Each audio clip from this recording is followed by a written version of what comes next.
have a way of holding on to things too tightly in my hands. When you don't let go of things and give them to God, then you can spend a lot of time draining your energy and spinning your wheels in the wrong direction. When we need to control everything, it really boils down to a lack of trust in God.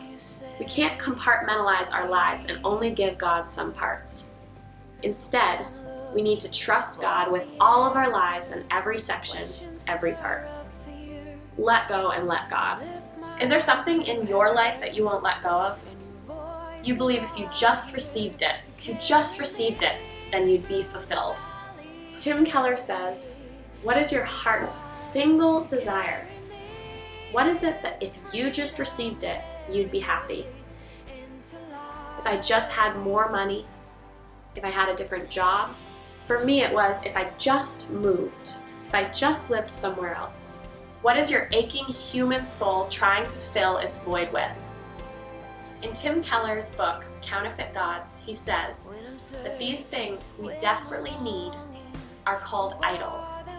And idols are something that replace God in our hearts.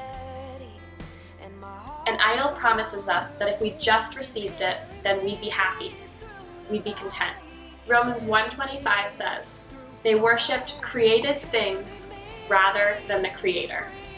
What is it that's taking place of God in your heart? Kyle Idleman says, in God's at War, "When the gift replaces the giver as the object of our worship, something surprising happens." In Abraham's story, Abraham and Sarah so desperately wanted a son. God asked him to trust that his wants and desires would be fulfilled in God's timing, not Abraham's. The endless delays in receiving what was promised was refining Abraham's faith.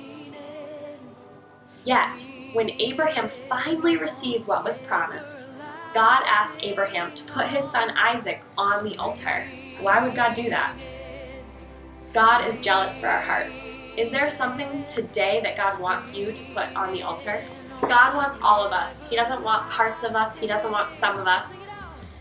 He doesn't want to be competing with created things. Kyle Idleman in God's at War says, "God is jealous for your heart, not because he's petty or insecure, but because he loves you." So instead of filling that empty cup with human created things that will never satisfy, start going to the source of the living water. John 7:37, "If anyone is thirsty, let him come to me to drink."